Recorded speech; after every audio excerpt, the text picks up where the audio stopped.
big breaking আহি পৰিছে এই মুহূৰ্তত শিক্ষামন্ত্ৰী পদৰ পৰা ধৰ্মেন্দ্ৰ প্ৰধানে পদত্যাগ কৰিবই লাগিব অন্যথা দেশৰ পৰিস্থিতি হ'ব অধিক ভয়াৱহ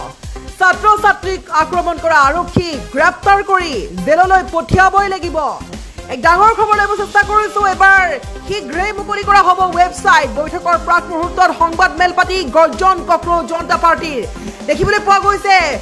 বৈঠক অনুষ্ঠিত হৈছে আৰু বৈঠকৰ মাজতে কক্ৰ'জ জনতা পাৰ্টি কঠোৰ হৈ পৰিছে আৰু যিসমূহ কাৰ্য সংঘটিত হৈছিলে আৰক্ষীৰ পৰা আৰম্ভ কৰি সকলো এতিয়া বিচাৰ ল'ব লাগিব শিক্ষামন্ত্ৰী পদৰ পৰা ধৰ্মেন্দ্ৰ প্ৰধানে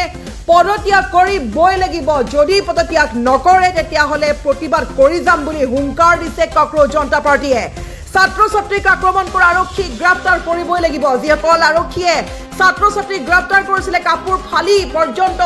মহিলা যুৱতীৰ ওপৰত অত্যাচাৰ কৰিছিলে সেইসকলক গ্ৰেপ্তাৰ কৰিবই লাগিব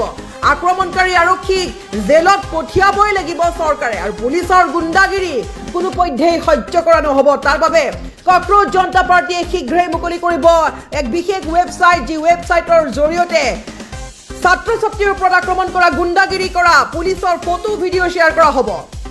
আৰু আক্ৰমণকাৰী আৰক্ষীৰ ফটো ভিডিঅ' আপলোড কৰিব পাৰিব সেই ৱেবছাইটত আৰু বৈঠকৰ প্ৰাক মুহূৰ্তত দেখিবলৈ পোৱা গৈছে গৰ্জন কক্ৰ'জ জনতা পাৰ্টিৰ এক ব্ৰেকিং নিউজ আহি পৰিছে শিক্ষামন্ত্ৰী পদৰ পৰা ধৰ্মেন্দ্ৰ প্ৰধানে পদত্যাগ কৰিবই লাগিব অন্যথা প্ৰতিবাদ কৰি যাম বুলি হুংকাৰ দিছে কক্ৰ'জ জনতা পাৰ্টিয়ে কেইটামান মুহূৰ্তৰ পূৰ্বে চৰকাৰৰ সৈতে হৈছে গুৰুত্বপূৰ্ণ বৈঠক আৰু বৈঠক অনুষ্ঠিত হোৱাৰ মাজতে এতিয়া গৰ্জন দেখিবলৈ পোৱা গৈছে কক্ৰ'জ জনতা পাৰ্টিৰ এক অতিকৈ ডাঙৰ খবৰ আহি পৰিছে যিগৰাকী সোনম ৱাংচুক ২৬ দিন ধৰি অন্বেষণ কৰিছিল আৰু অৱশেষত অন্বেষণ ভংগ কৰিছে চৰকাৰৰ কিছুমান চৰকাৰৰ সৈতে হোৱা বিষয়ত সহমত হোৱাৰ বাবে